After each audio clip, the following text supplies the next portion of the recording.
Hello दोस्तों। सोचिए जरा, दो देश जो 1980 के दशक में आर्थिक रूप से लगभग एक ही स्टार्टिंग लाइन पर खड़े थे, आज वो इतनी अलग अलग जगहों पर कैसे पहुंच गए। आज भारत और चीन की आर्थिक कहानियां एक दूसरे से बिल्कुल जुदा हैं। चलिए इसी ग्रेट डिवर्जेंस की कहानी को परत दर परत खोलते हैं। जरा इस चार्ट को देखिए। 1980 के दशक में भारत और चीन की इकोनॉमी का साइज लगभग बराबर था, और आज चीन की इकोनॉमी भारत से पूरे 5 गुना बड़ी है। ये एक हैरान कर देने वाला फर्क है, और यहीं से हमारा आज का सबसे बड़ा सवाल शुरू होता है। आखिर ये हुआ कैसे? तो इस बड़ी सी पहेली का जो पहला और सबसे अहम टुकड़ा है, वो छिपा है चीन की जबरदस्त और सोची समझी इकोनॉमिक स्ट्रैटेजी में। 1970 के दशक के आखिर में शुरू हुआ चीन का ये उदय कोई रातों रात हुआ चमत्कार नहीं था, बल्कि ये एक सोची समझी डिजाइन की हुई योजना थी। कहानी की शुरुआत होती है 1978 से, जब डेंग सियापिंग ने अपनी मशहूर सुधार और खुलेपन की नीति लागू की। इसके तुरंत बाद स्पेशल इकोनॉमिक जोन बनाए गए, जिन्होंने विदेशी इन्वेस्टमेंट के लिए एक चुंबक का काम किया। और 1990 के दशक तक चीन के दुनिया की फैक्ट्री बनने का पूरा स्टेज सेट हो चुका था। तो चीन की इस जबरदस्त ग्रोथ का राज क्या था? वो था इन्वेस्टमेंट लेड ग्रोथ मॉडल। अब इसे ऐसे समझिए, अगर आपके पास लाखों लोग काम करने के लिए तैयार हैं, लेकिन ना तो अच्छी सड़कें हैं, ना बंदरगाह और ना ही फैक्ट्रियां, तो आप क्या करेंगे? आप ये सब कुछ बनाएंगे और बहुत तेजी से बनाएंगे। मकसद था जीरो से एक मॉडर्न इकोनॉमी को अविश्वसनीय रफ्तार से खड़ा करना। और देखिए, ये सिर्फ कागजी बातें नहीं थी, आंकड़े खुद गवाही देते हैं।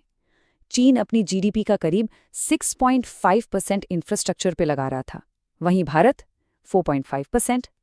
अब सुनने में ये 2% का फर्क शायद छोटा लगे, है ना? लेकिन सोचिए, जब ये फर्क दशकों तक बना रहता है, तो सड़कों, बंदरगाहों और पावर प्लांट्स में एक जमीन आसमान का अंतर पैदा कर देता है। और यहीं से ये डाइवर्जेंस असल में शुरू होती है।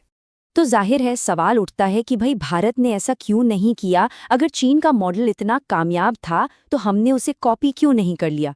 देखिए, जवाब हमारी एम्बिशंस की कमी में नहीं, बल्कि उन अनोखी ज़मीनी हकीकतों में है, जिन्होंने चीन के रास्ते को भारत के लिए लगभग नामुमकिन बना दिया। सबसे बड़े अंतरों में से एक है ह्यूमन कैपिटल। वर्ल्ड बैंक चीन को 0.65 का स्कोर देता है, जो चिली जैसे अमीर देशों के बराबर है। वहीं भारत का स्कोर है 0.49, जो कि नेपाल जैसे देशों से भी कम है। सीधे शब्दों में कहें तो चीन में अपने लोगों की शिक्षा और सेहत पर कहीं ज्यादा इन्वेस्ट किया, जिसका नतीजा एक ज्यादा स्किल्ड और प्रोडक्टिव वर्कफोर्स के रूप में सामने आया। अब ब्यूरोक्रेसी यानी कि नौकरशाही में जो फर्क था, उसे समझने के लिए ये किस्सा सुनिए।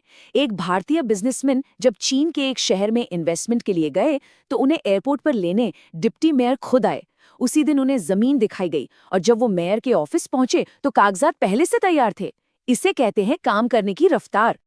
चीन की ये जो स्टेट ड्रिवन एफिशिएंसी थी, वो एक पहलू है, लेकिन भारत में एक और बहुत गहरी, बहुत जटिल चुनौती थी, और वो है हमारा सामाजिक ढांचा। जैसा कि स्कॉलर दीपांकर गुप्ता कहते हैं, भारत बिना किसी शक के दुनिया का सबसे ज्यादा स्तरीकृत समाज है।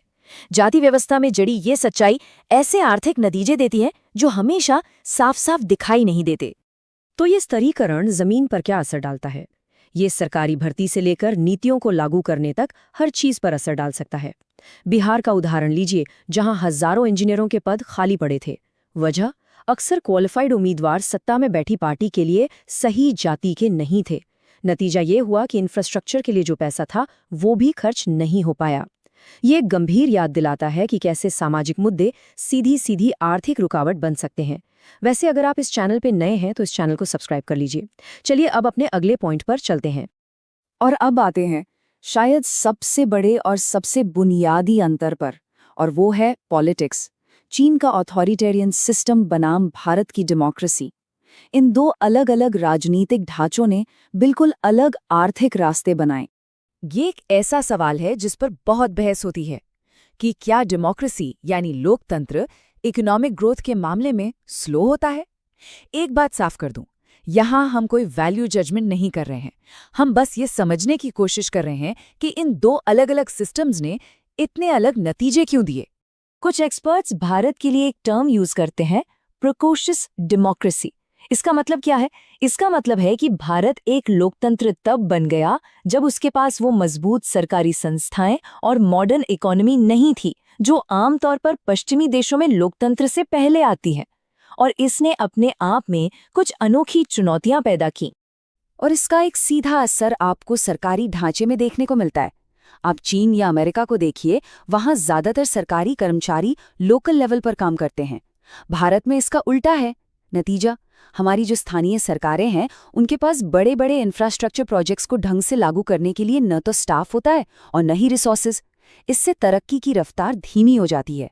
तो इन सब बातों का मतलब क्या निकलता है? इसका सीधा सा मतलब ये है कि भारत का जो कामयाबी का रास्ता है वो चीन की कार्बन कॉपी हो ही नहीं सकता। भारत को अपनी अलग ताकत के दम पर एक बिल्कुल नया रास्ता बनाना होगा। और एक बात साफ है, भारत की अपनी ताकतें भी जबरदस्त हैं। अगर चीन दुनिया का हार्डवेयर किंग है तो भारत सॉफ्टवेयर का मास्टर है। जहां चीन के पास मैन्युफैक्चरिंग की ताकत है, वहीं भारत के पास ग्लोबल सॉफ्ट पावर है, जिसे हमारी अंग्रेजी भाषा, दुनिया भर में फैला हमारा डायस्पोरा और हमारी जबरदस्त कल्चरल डाइवर्सिटी से ताकत मिलती है। आखिर में शायद इसे देखने का सबसे सही तरीका है एक रेस के तौर पर। चीन की कहानी एक स्प्रिंट थी, एक विस्फोटक दौड़, लेकिन भारत की कहानी एक मैराथन है। हाँ, ये धीमी है, कई बार मेसी भी लगती है, लेकिन इसका जो डेमोक्रेटिक ढांचा है वो शायद एक अलग और हो सकता है ज्यादा मजबूत किस्म के आर्थिक चमत्कार की नींव रख रहा हो। और यही बात हमें हमारे आखिरी और सबसे बड़े सवाल पर ले आती है। दुनिया ने चीन का टॉप डाउन चमत्कार देखा है, जो स्टेट की ताकत से बना था। 21वीं सदी का सवाल ये है, क्या भारत एक नए किस्म का चमत्कार रच सकता है? एक ऐसा चमत्कार जो नीचे से ऊपर की ओर बने, जो डेमोक्रेसी की क्रिएटिव उथल पुथल से अपनी ताकत ले? इसका जवाब तो सिर्फ आने वाला वक्त ही देगा।